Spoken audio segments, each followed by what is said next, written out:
큰일 났다 이거. 동반했습니다. 안녕하세요, 프롬입니다. 10분도 안 됐는데 벌써 왔네요. 오케이 갔다. 진짜 우리 보험회사 왜 안 와? 근데 동반 씨, 네. 다른 차들도 같이 빼주시겠어요? 물론이죠. 다 나오셨죠? 고마워요, 동부아재. 차보다 사람이 먼저입니다. 동부아재 자동차 보험 프로미카.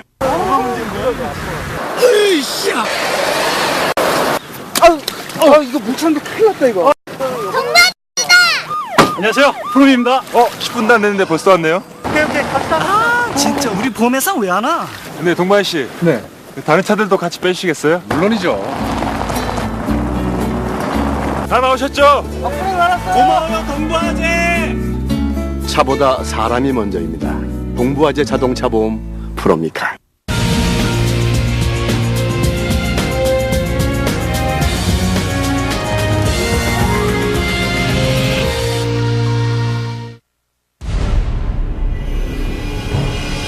(2000년) 전 고대 역사가들은 현존하는 최고의 건축물 목록을 작성했다. 이는 세계 7대 불가사의로 세상에 전해졌다. 이집트 기자의 대피라미드와 알렉산드리아의 파로스 등대, 그리스 올림피아의 상아빛 제우스 상과 자연의 법칙마저 거스른 미디안 도시 바빌론의 공중정원도 이에 포함된다. 천백액으로 붐볐던 터키 에페소스의 아르테미스 신전과 수백 개의 실물 조각으로 장식된 마우솔로스 왕의 무덤 마우솔레움, 그리고 로도스 섬에 솟은 세계 최대의 청동 거상도 불가사의로 손꼽힌다. 하지만 한 곳을 제외하면 모두 폐허가 되거나 약탈당하거나 흔적도 없이 사라졌으며 20세기 동안 그 존재에 관한 신화만이 전해질 뿐이었다. 이제 제작진은 7대 불가사의가 존재했던 곳을 찾아 과거에 웅장했던 모습을 살펴보고 이를 복원해 볼 것이다. Oh, wow. It's absolutely mind-boggling. This is amazing. We actually have a piece of one of the seven wonders of the ancient world.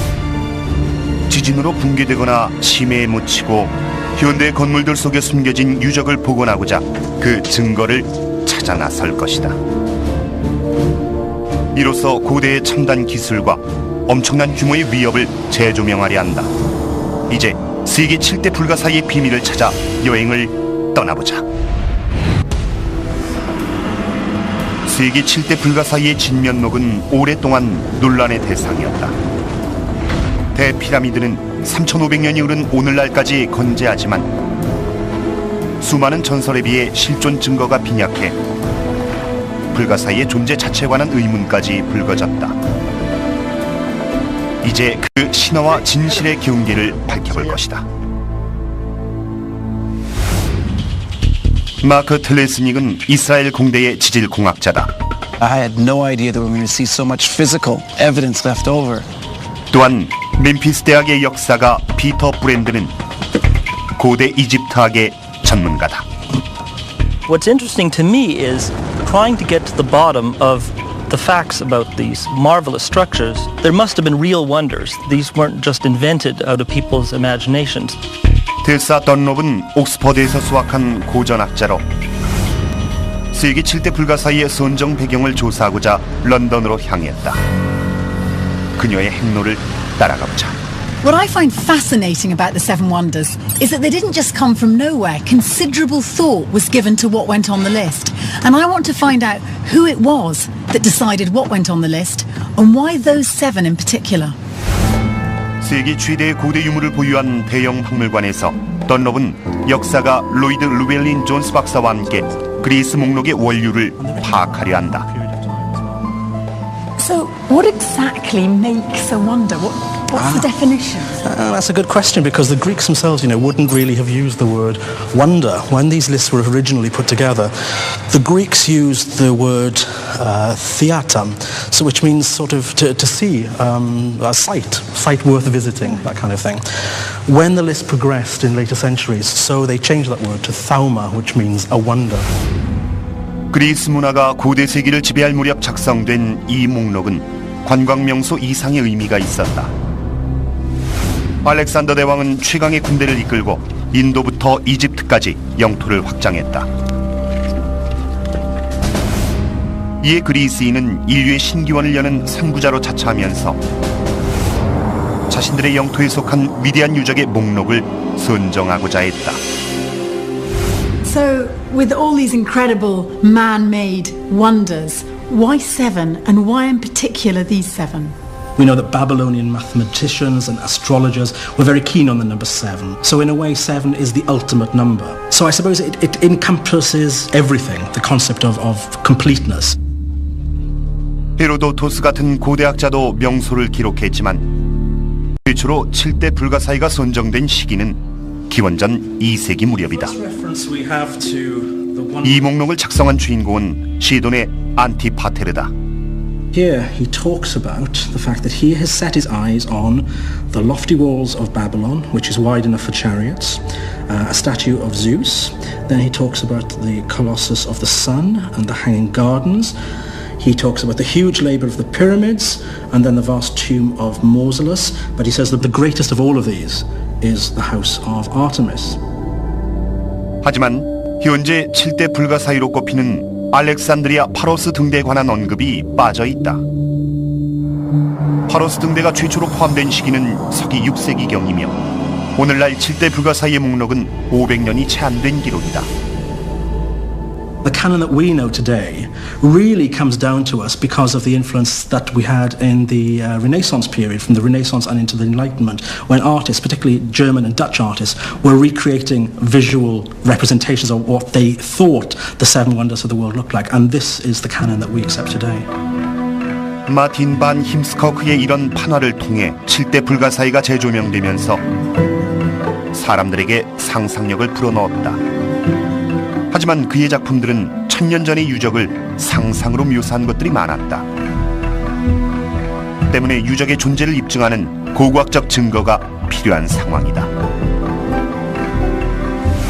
먼저 피터 브랜드가 실존 증거를 찾아 알렉산드리아로 향했다. Everything we know physically about the pharaohs warrants its position as a wonder of the world. 이집트 연안에 잊혀진 섬에 솟아있던 2000년 전의 등대와 그 섭제는 6세기 동안 파도 아래 묻혀 있었다. 이제 브랜드는 선박을 고대 대도시로 이끌었던 비일에 쌓인 7대 불가사의인 파로스의 등대를 복원하고자 한다.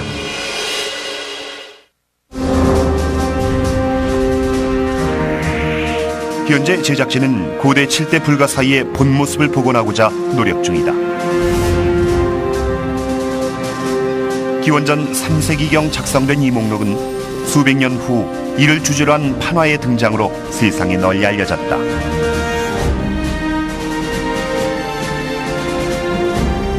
역사가 브랜드는 세계에서 가장 유명한 등대의 전설에 감춰진 본 모습을 밝히려 한다. 이 3단식 등대는 높이가 90m 이상으로 추정된다. 바로 파로스 등대다.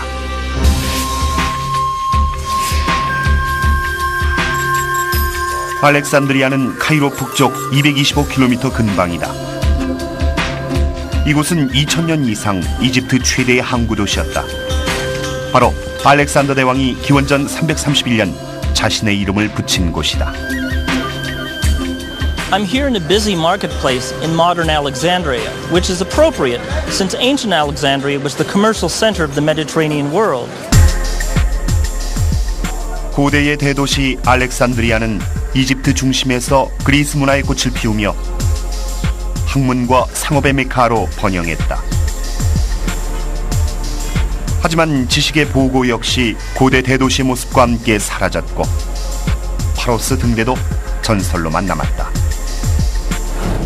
마틴 반 힘스커크의 판화에서 나선형 형태로 구름까지 치솟은 등대는 신비로움이 결정체였다. We have many tall tales about the lighthouse. Supposedly it could be seen from 300 miles away. But what I want to discover is what did the lighthouse actually look like? 신빙성 높은 기록 중엔 그리스의 역사가 스트라본의 저술이 있다. 그는 등대를 흰 대리석으로 빛나는 여러 층의 건축물로 묘사했다. 고대 알렉산드리아의 동전에도 파로스 등대 모습이 새겨져 있다. 브랜드는 고대 기록 및 동전 조각과 일치하는 등대 구조를 파악하고자 알렉산드리아 연안을 따라 80km를 이동했다.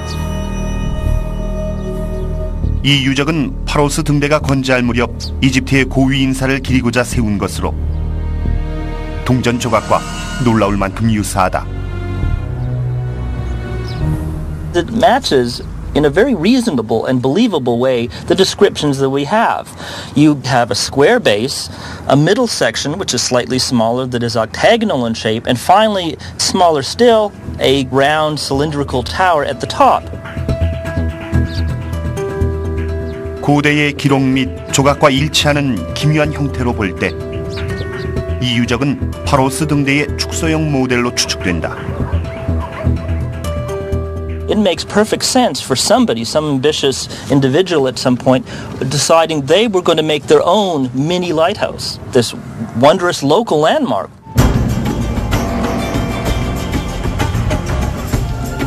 파로스는 알렉산드리아 항구가 급성장할 무렵 설계됐다. 스트라보는 선박이 등대를 보고 암초를 피해 입항했다고 설명했다. 하지만 바다에서 해안을 살펴본 브랜드는 등대의 또 다른 역할을 발견했다. Looking at the coast of modern Alexandria here, you have to understand that it would have been very different in antiquity. You would have been presented with a flat, featureless plain. Even the great metropolis of ancient Alexandria had none of these tall buildings. It would have been easy to sail right past the city and not even know that you were near it. 파로스 등대는 경계의 표식인 동시에 항구가 머지않았음을 알려주는 환영 간판 역할도 했을 것이다. 과연 등대의 정확한 위치는 어디였을까? 스트라보는 등대 이름처럼 파로스 섬에 위치했다고 기록했다. 하지만 현재 그런 섬은 존재하지 않는다.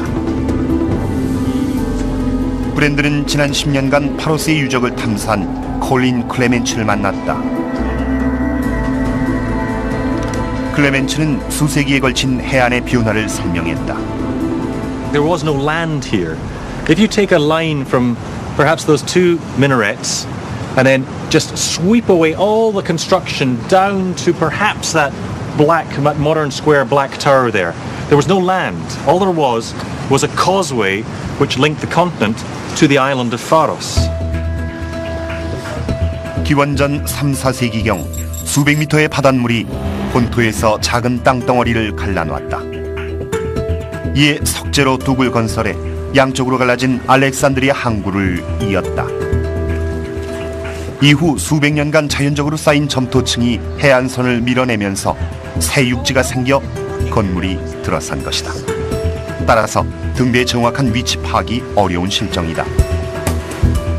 클레멘츠는 파로스의 유적 위에 세워졌다는 유세를 중심으로 조사를 계속했다. 이곳의 바닷속을 탐사하던 연구팀은 곧 결정적인 탄설을 했다. The research that we've been doing has been showing where we've been diving, the concentration of architectural elements, ancient architectural elements that we've been looking at is in the water just off here. Over an area of about 1.3 hectares, we've to date registered some 3,000 architectural elements. So there are more there. 12,000제곱미터의 심해에 흩어져 있는 유물 중엔 웅장한 건축물의 일부로 추정되는 거대 유물도 발견됐다. 클레멘츠는 이를 파로스 등대의 흔적이라 믿는다. We have found certain blocks of such size that they have to come from a monument of huge size. And I'm talking blocks of granite which are 11 meters long, which weigh 70 tons. 이 거대한 석재는 기념비적인 건축물의 일부로 추정된다. 유물 위치도 고대 기록과 일치하며 건축 양식 역시 파로스 등대와 동시대로 추정된다. 해저에서 발굴된 석재를 본 브랜드도 이에 동의했다. This is amazing. We actually have a piece of one of the seven wonders of the ancient world, part of the lighthouse of Alexandria. Absolutely. This is part of the doorway. This is one of the uprights, one of the door jambs of what would have been a monumental entrance facing to the sea. And we have other elements of it. We have the other jamb still underwater. We've got the lintel in fragments underwater as well, but it fits together. So how big exactly would this doorway have been? when it was upright, the two jambs with the lintel, we're calculating the door was over 40 feet high, about 10 foot in depth, and about 15 foot wide, the actual entranceway. So it's a monumental doorway, yes. 이제 증거를 종합해 파로스 등대를 복원해보자. 고대 기록과 일치하는 유물 크기로 볼 때 등대는 90m 이상 치솟은 거대한 건축물이었다. 브랜드는 축소 건축물을 통해 전체 형태도 추측해냈다. 사각형 받침에 중간은 팔각형, 그리고 원통형 옥탑의 3단 건물이다. 하지만 출입구 유물의 발굴로 새로운 의문이 생겨났다. 등대의 실제 재질은 무엇일까? 기록에선 흰 대리석으로 묘사했었다. The thing is, this is beautiful red Aswan granite. And it was my understanding from the ancient text that the lighthouse was supposed to have been made of white stone, maybe marble, maybe limestone. Well, there is a text by Strabo, who was here at the end of the 1st century before Christ, and he wrote of this grand tower being of white stone. Now, there is a local white limestone, which could have been used in the construction, where we're not sure, but there is absolutely nothing to argue against uprights like this being used of a much harder, much more durable stone. These are weight-bearing elements within the architecture. And even today in the fortress, if you look at the door of that, while the fortress is built of this local limestone, the doorway itself, the two uprights and the lintel are red Aswan granite. 등대의 건축가들도 암석 특성에 맞춰 하중을 지탱할 땐 화강암을 쓰고 대리석이나 흰 석회암은 미관 장식용으로 썼을 것이다. 하지만 아직 마지막 미스터리가 남았다. 파로스가 실제 등대라면 옥탑에서 신호를 보냈을 것이다. 과연 90m 높이 옥탑에서 봉화를 피웠을까? It's hard to imagine if there was a fire what would be being burned. Egypt is a land essentially without trees. What are you going to be burning? It would be very expensive to keep it going.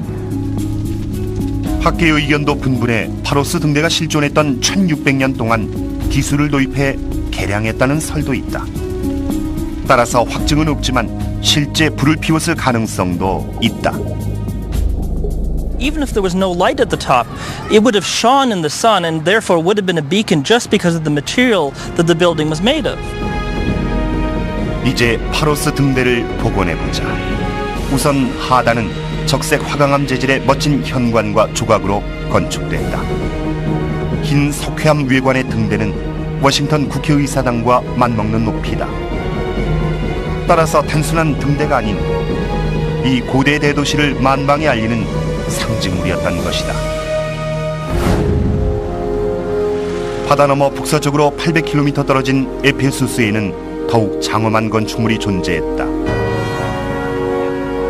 바로 참백에게 발길이 가장 많았고 역사상 최대 규모의 신전으로 평가받는 풍요의 여신 아르테미스의 신전이다. 다시 태어나다.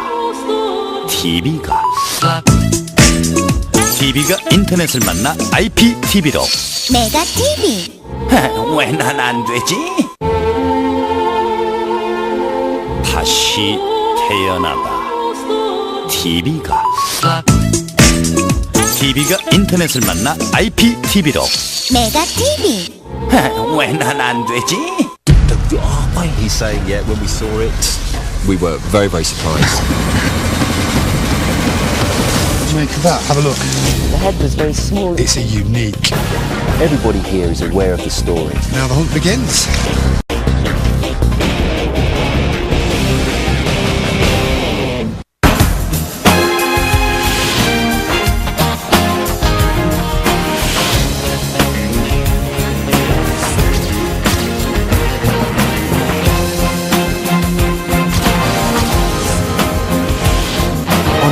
Channel.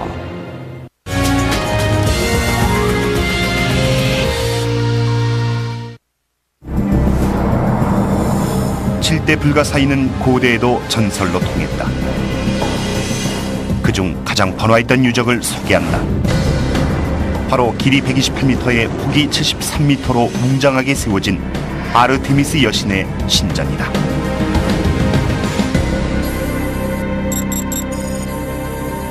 신전이 위치한 고대 터키의 에페소스는 지구 단층선에 놓여 있다. 오늘날에도 지진에 시달리는 지역이다. 아르테미스 신전 유적은 1600년 이상 이곳에 잠들어 있었다. 로마인들이 궁경했던 아르테미스는 세인의 추앙을 한몸에 받던 여신으로 그녀는 사냥과 달, 순결과 다산의 상징이었다. 신도들은 풍요를 선사하는 여신을 기리고자 신전을 세웠다. 그곳은 고대 최대 신전으로 평가된다.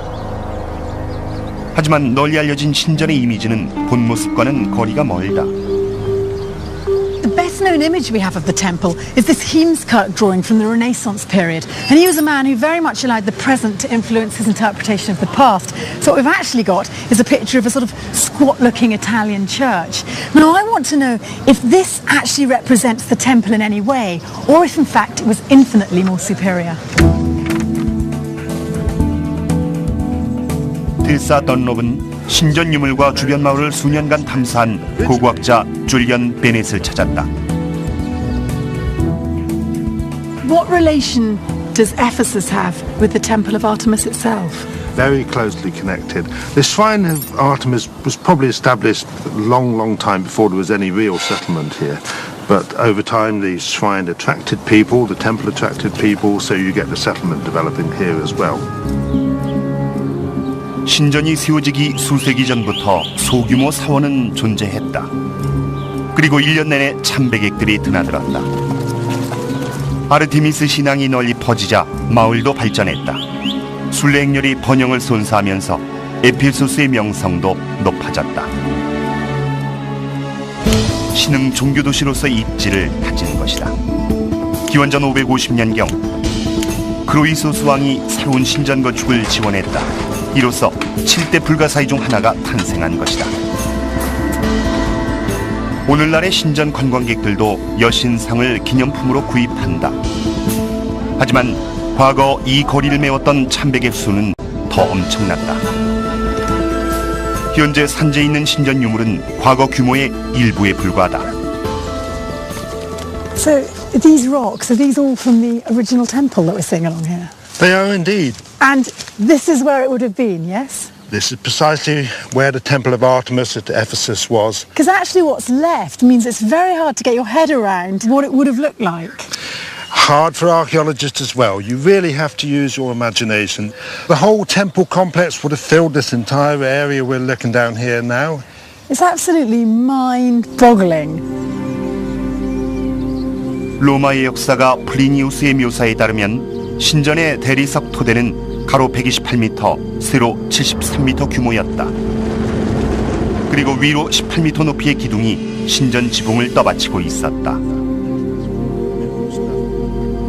던롭과 베넷은 신전 기록과 일치하는 지상 유적의 증거를 찾아 나섰다. The whole temple would have stretched right over to the far corner, so let's go and get some idea of the actual size of this. The scale, I mean, it was absolutely gigantic, wasn't it? It really was, yes. 이곳은 대리석 하나로만 세워진 최초의 신전으로 전문가들은 무려 5만 1,000톤의 대리석이 쓰였으리라 추산한다. 이 엄청난 대리석 조달에 관한 증거는 현지 전설에도 남아있다. 전설엔 염소의 발길에 차인 돌 조각을 보고 염소치기가 대리석 광맥을 발견한 후 13km를 달려 에페소스에 이 소식을 전했다고 한다. 2500년 후 고고학자들은 신전 13km 반경을 탐사해 당시의 채석장을 발견했다. So in other words, the marble from this quarry was used to build the temple? Absolutely. How can you be so sure? Well, this is the only white marble quarry 8 miles from Ephesus.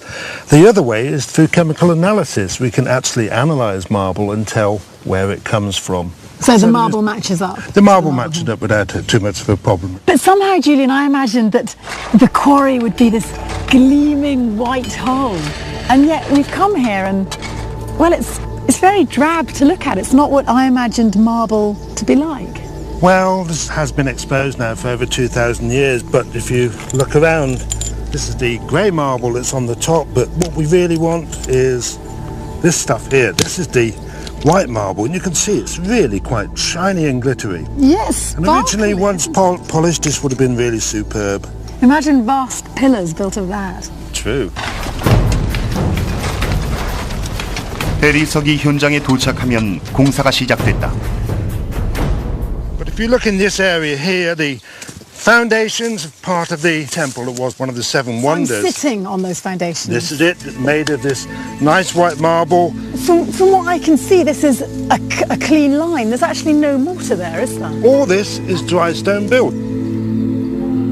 이곳은 지진 다발 지역이라 언제라도 지층의 진동으로 흔들릴 위험이 다분했다. So what kept it all together? Gravity and weight for the foundations, essentially. But for the walls, these were held together by a series of clamps. And the same with the columns. These would have had a central clamp to hold the structure together. So you're telling me that a simple little wooden clamp kept a massive great temple together? This is what we have here. The clamp hole, shaped like a swallow's tail on both sides. There would have been a piece of wood, or possibly, depending on what the workmen here used, a piece of metal. But in the earliest temples, always made of wood. 수백 년 동안 성지로 추앙받았던 사원의 터는 신전을 세우기에 적격인 장소였다. 하지만 신전 부지가 늪지대라 건축가들의 고충이 컸고 어떻게든 신전을 지탱할 안정적인 토대를 만들어야 했다. According to our sources, when it was built, they established a platform of charcoal and sheep's fleeces to help stabilize the soil. 토대 밑에 다시 토대를 다져 신전의 하중을 지탱하고 침하를 막은 것이다. 이런 방식으로 127개의 기둥이 하늘로 치솟은 거대한 신전을 건축할 수 있었다. 탁 트인 지붕 사이로 햇살이 쏟아지는 신전 중앙엔 아르테미스 여신의 조각상이 있었다. 이렇게 200년 이상 건재하던 신전은 기원전 323년경 화재로 소실됐다. 신전은 재건축됐지만 600년을 버티다 지진으로 완전히 붕괴됐다. 14세기경 세워진 이 이슬람 사원의 벽은 신전에서 약탈한 석재로 건축된 것이다. A lot of the temple was removed and reused in other buildings, and you can recognize the type of marble and limestone here. The whirly bits. This is another piece from the, probably from the Great Altar, but certainly from the Temple of Artemis. You can recognize the marble, very good, clean white marble. This is a meander pattern around here because of the way it interlinks, and the local river was called the Meander. And how can you be so sure this actually comes from the temple site? In this particular case, the early excavation, they did find material like this. They know it's from the Great Altar. To begin with, I thought I'm going to struggle a bit here because the site is fairly bare, and I worried that I wouldn't be able to envisage how this temple once was. But actually, once Julian demonstrated how it would have stood, when you saw the evidence and the shining marble, and you suddenly got an idea of what inspired the likes of Pliny just to wax lyrical and get really, really excited. I suppose our modern day equivalent, our reference point, would be the Parthenon in modern Greece. But really, this kicks the Parthenon into the sea. It would have been bigger, it would have been broader, taller, more elaborate, more shiny. And of course, the centre point of the temple was Artemis herself. 오늘날 사람들의 눈에도 웅장한 규모였으니 2500년 전의 순례자들은 대리석으로 빛나는 이 거대한 신전에 넋을 잃을 정도였을 것이다. 하지만 2000년 이상의 역사를 지닌 동시에 더욱 거대한 유적도 존재한다. 게다가 각기 2.5톤에 달하는 돌을 200만 개 이상 쌓아 완공한 건축물이다.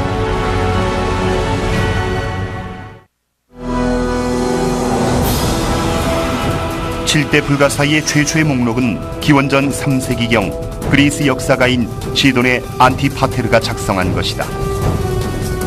하지만 목록 작성 당시 2000년 이상 전설로 남았던 이전 세대 유적도 존재했다. 기자의 대피라미드는 이집트 수도인 카이로 끝에 위치한 기자 평원에 자리 잡고 있다. 쿠프 왕의 무덤인 대피라미드는 양쪽에 세워진 두 개의 피라미드보다 훨씬 더 거대하다. 피라미드는 왕을 저 세상으로 안내하는 통로다. 역사학자 피터 브랜드가 그 건축 방식을 파악하고자 한다. I'm here on the outskirts of modern Cairo to visit the one surviving wonder of the ancient world, the Great Pyramid of Giza. Many people imagine there are still mysteries surrounding this marvelous structure. For instance, how was it built? But I think the clues are there for us to understand exactly how the ancient builders achieved this wonderful structure. 브랜드는 피라미드 건축가들의 기술과 도구를 연구해온 이집트 학자 데니스 스탁스를 찾았다. No matter how many times you come here, you just never get sick of looking at it. It's just incredible. Now, 480 feet of solid stone. 1889년 에펠탑이 완공되기 전까지 가장 높은 건축물은 이 피라미드였다. 이 피라미드는 20년에 걸쳐 2.5톤짜리 돌을 200만 개 가까이 쌓아 완공했다. 무려 20년이 넘는 세월 동안 2분 단위로 돌을 쌓아 203단의 석재층을 건축한 것이다. 대피라미드의 사면은 230m 길이로 오차 범위가 몇 센티미터 내외며 강모퉁이는 정확히 동서남북을 가리킨다. What I want to know is, how did they find due north? Well, Peter, with the help of these two tools here. These have been seen in tomb representations, and we also have models of them, and these are replicas. 이 간단한 도구는 베이와 머켓이라 불리며 밤하늘의 북극성이 뜨고 지는 위치를 표시한다. 이 도구의 양편을 이은 각도의 중앙이 바로 정북향인 것이다. So what we're going to end up with is a perfectly straight line that runs exactly due north-south. So we'll have one side of our pyramid. But what I want to know is, how do you turn that straight line into a square base to build your pyramid on? 사각형 구획 방식은 남북을 측정하는 것에서부터 시작된다. Right, we'll put this stone down here. Okay, so we've established that this is perfectly north-south, and then the next thing we have to do is take another... You need another line for the east-west direction. You take it that way. I'll put my block here.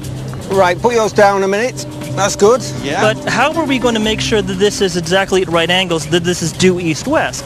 Well, by the use of this tool. It's a simple set square. The Egyptians definitely had them because we have models of them. And we can use the set square in this way. We can place it along the north-south line, and then we can use the second line to establish the east-west direction. 두 번째 선을 삼각자에 정렬시키면 정확한 동서 방향이 측정된다.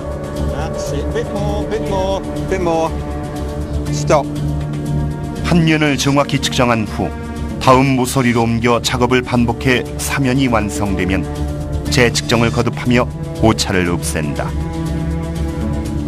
이로써 완벽에 가까운 사각형이 완성되는 것이다.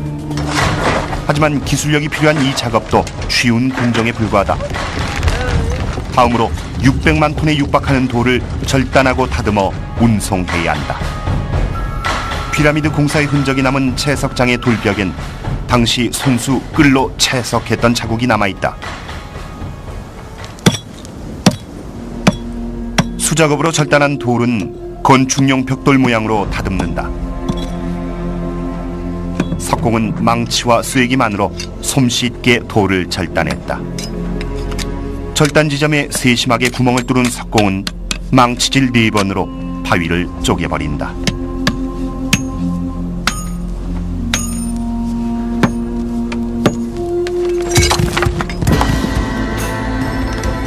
이제 규격에 맞게 돌을 다듬을 차례다. 웅장한 쿠프왕의 피라미드를 세우려면 석재면이 균일하게 평평해야 한다. 스타크스가 피라미드 석공의 기술을 시연했다. We've got 3 rods here, and the 2 outer ones are joined by a taut string.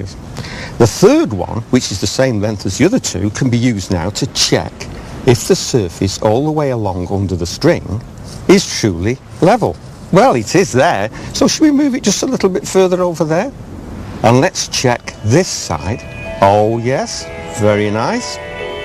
이는 단순한 동시에 매우 정밀한 측정 도구다.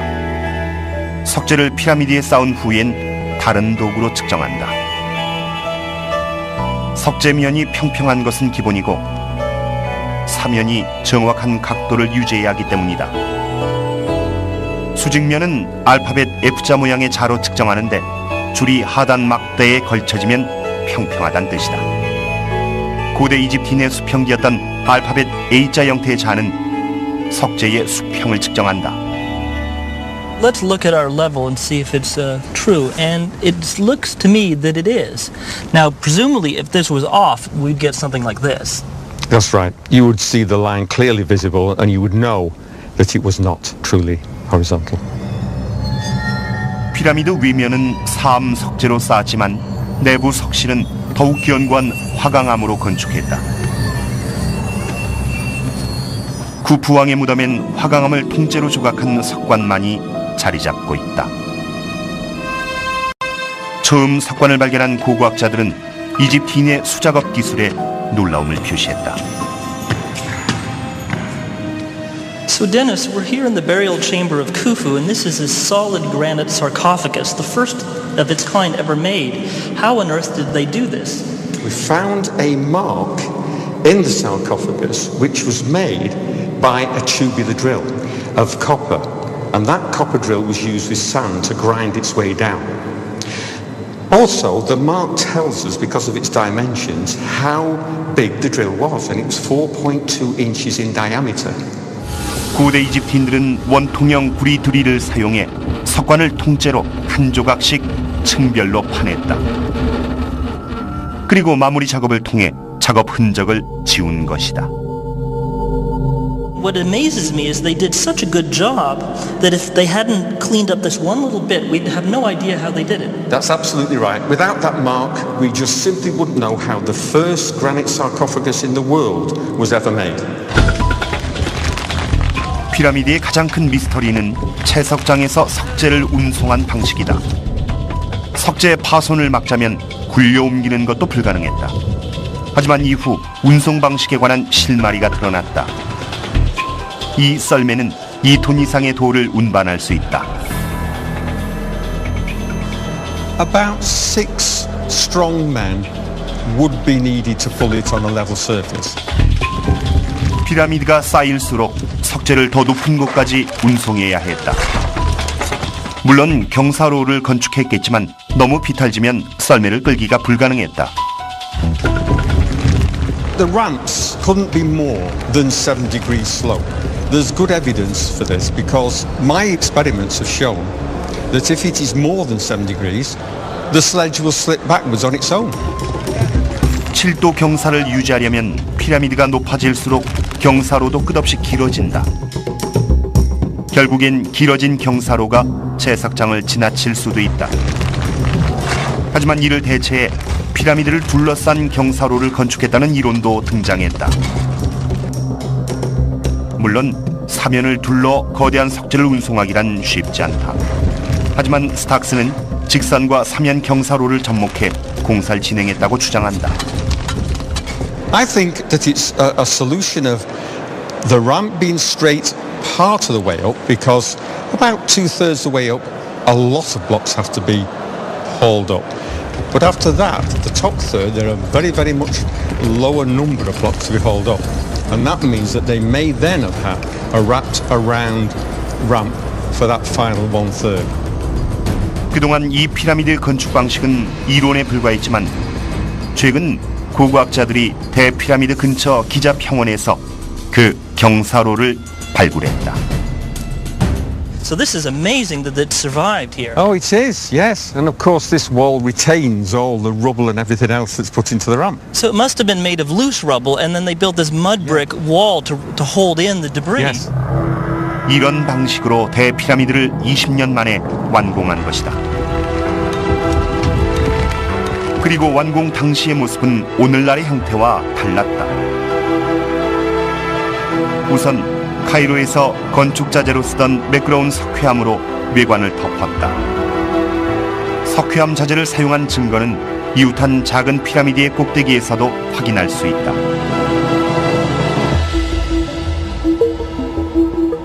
이제 4,500년 전 완공됐을 당시 대피라미드의 모습을 복원해보자. 완공된 피라미드는 146m 높이에 넓이는 52,000제곱미터 이상이었다. What makes this one of the true wonders of the world is not how mysterious or even advanced the technology was that built this, but how ingenious it was. Some of the tools we saw were the most simple imaginable, and yet they were able to produce such amazing, precise, astounding results. 만약 대피라미드가 유실됐다면 7대 불가사의 중 실존 증거가 전무한 다음 유적의 존재 역시 믿기 어려웠을 것이다. 바로 사막 한가운데 세워졌다는 하늘 위의 정원이다.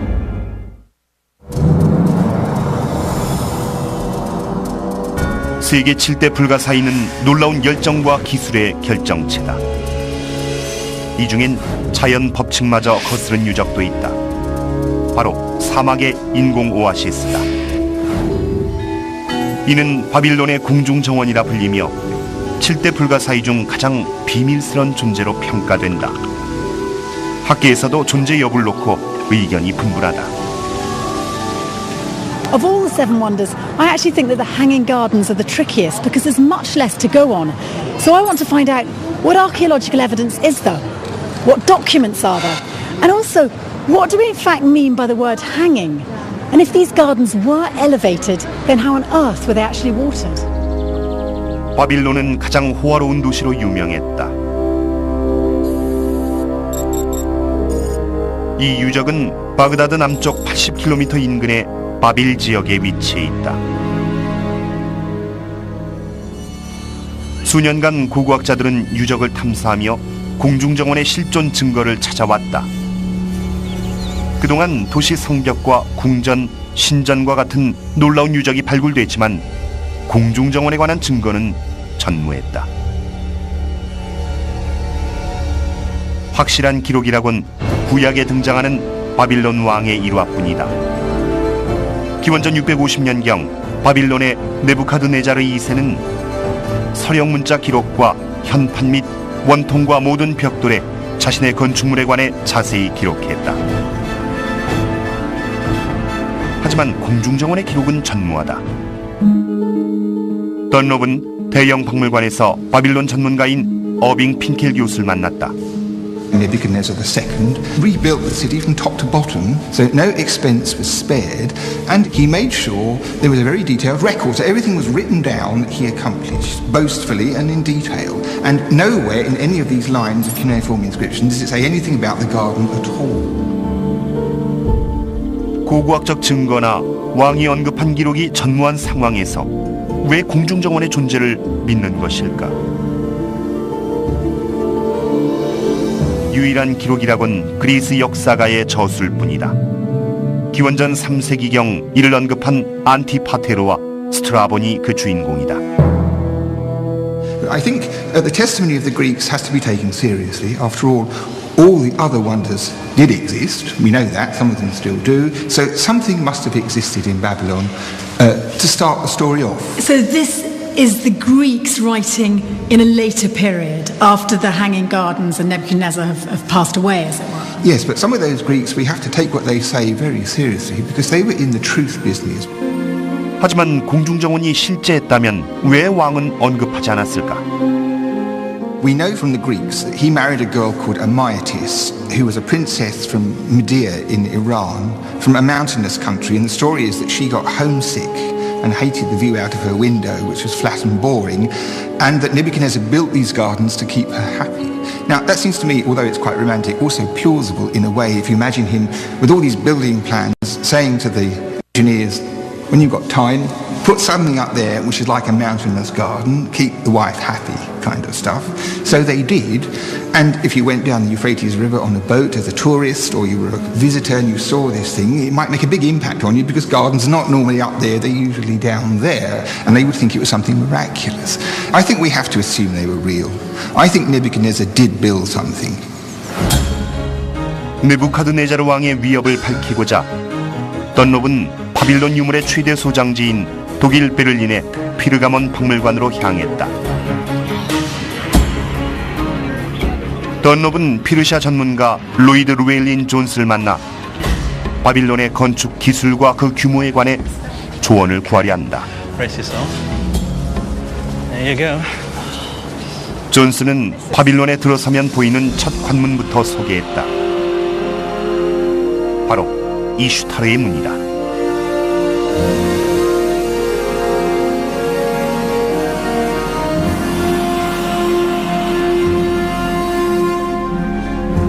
So this would have been one of the entrances into the ancient city of Babylon. That's absolutely right. Today we call it the Ishtar Gate, but in antiquity it was actually called the Gate of Ishtar, who vanquishes her enemies, because this is one of the major portals into the city centre itself. And this stood at the north end of the city, and this great archway here was backed by great cedar doors which would have opened along a processional way which led you into the heart of the city, past the palaces, past the ziggurats or temples. The size and the beauty is just, I mean, quite mind-boggling. How on earth did they do it? Absolutely, it truly is monumental, isn't it? 이슈타르의 문이 정원 옆에 있었다는 설도 있지만 7대 불가사의의 주체는 이 문이 아니라 공중정원이다. 때문에 현재로선 그 웅장함만 짐작할 뿐이다. 문의 색상과 형태는 제작이 까다롭고 고가인 유화벽돌을 사용해 완성한 것이다. 그리고 화려한 외관과 달리 문의 내부는 다른 종류의 벽돌을 사용해 건축했다. 바로 진흙벽돌이다. 이 벽돌은 바빌론 건축물의 기본 토대로 추측된다. 하지만 진흙벽돌이 값싸고 만들긴 쉽지만 정원용 자재로는 마땅치 않다. 그 이유를 파악하고자 던롭은 전통적인 방식을 고수하는 영국의 벽돌 장인을 찾았다. Well, the sun-dried mud brick or sun-dried clay brick is just the pure material as it's dug from the ground, made into a shape and allowed to dry. Oh, right. That's the dried mud Gosh, brick. they're actually quite sandy to feel, Yes, aren't they? yes. Quite crumbly. You could build with that, but you couldn't leave it exposed to the weather. What would happen? What do you mean? Well, it would break down. It would actually deteriorate and fall apart. Rather as a brick like this, put in water. You can see immediately it's giving off mud. Gosh, isn't it just? Look at that. Clouds of mud. 공중정원은 진흙벽돌을 바탕으로 하고 비싼 유화벽돌로 치장했을 가능성이 높다. 들어가본 박물관 지하실에서도 네부카드네자르의 이름이 새겨진 점토 벽돌을 통해 두 종류의 벽돌을 접목시킨 증거를 밝혀냈다. Now the interesting thing as well is around here on the edge, because here you can see nice and thick layering of this thing called bitumen. Now that looks just like tar or something. Well, that's essentially what it is. It's a petroleum liquid which solidifies, and really what we have here is the Babylonian equivalent of cement. This would have held all the bricks together. So you've got the brick and also mortar. Absolutely, but there's more to it than that, because this is actually waterproof. If you know your Old Testament, for example, Noah is told that when he builds his ark, he must line the hull of the ark in bitumen. Why? To make it waterproof. 이는 바빌론에 방수 건축물이 있었다는 증거로 전문가들은 그 건물의 위치가 이슈타르의 문 옆이라 추측한다. 하지만 사막 도시 바빌론에선 정원을 지속적으로 관리해야 한다. 바빌론엔 유프라테스 강이 흐르지만 고층 정원이라면 강물을 위로 끌어올려야 한다. 고고학적 증거로 볼 때 네부카드네자르 시대엔 샤두프라는 방아 두레박을 사용했을 것이다. 바빌론에서 일종의 스크류 장치로 물을 끌어올렸다는 설도 있다. 공중정원에서 재배한 식물을 파악하고자 던롭은 세계적인 식물연구소인 영국의 왕립식물원에서 전문가 줄스 헤이워드를 만났다. Jules, I'm absolutely staggered. This is so much more lush and verdant than I imagined. Were these the kind of plants that would have been in the hanging gardens? Well, we believe that this is exactly the sort of stuff, this tropical foliage, as opposed to the indigenous cacti, which there would have been in the gardens, but much more of this tropical effect, because these were, in the end, pleasure gardens. So in other words, this wasn't about representing Babylon, it was about representing something much bigger than that, something much more impressive. This was not a natural place. This was a place that was looked after by human beings. It was maintained, it was cultivated, it was irrigated. So they were able to grow plants that would never have survived there naturally. Everything you say points towards sophisticated technology and concepts, all of it leading to explain why these gardens were considered so wondrous. Absolutely. It was a statement, it was a show-off. 공중정원은 7대 불가사의 중 가장 복원하기 힘들다. I think looking at the evidence, the bricks, the bitumen and so on, the Babylonians clearly had the technology to build the gardens. But with no archaeological evidence, to get a sense of what they actually looked like, we have to go back to the Greek historians. And the best description is Strabo's. He actually talks of arch vaults, of terraced roofs, stairways and screws on the stairs that conducted water. It's not a lot, but the Greek historians were particularly scientific in the way they gathered their information, so I tend to go with them. 이제 문헌 기록과 바빌론에서 발굴된 증거를 토대로 공중정원의 진면목을 재조명해보자. 역청을 바른 점토벽돌 구조물이 떠받치는 평지붕 아래에선 사막의 태양 아래 독창적인 기술로 이국적인 식물을 꽃피웠다. 바빌론에선 이 인상적인 정원이 익숙했을지 몰라도 그리스 역사가의 눈엔 세계적인 불가사의로 보였을 것이다. 하지만 그리스 역시 고대 최대 조각상으로 불리는 27m짜리 청동상을 선보이며 기술의 진수를 선보였다. 바로 로도스의 거상이다. History Channel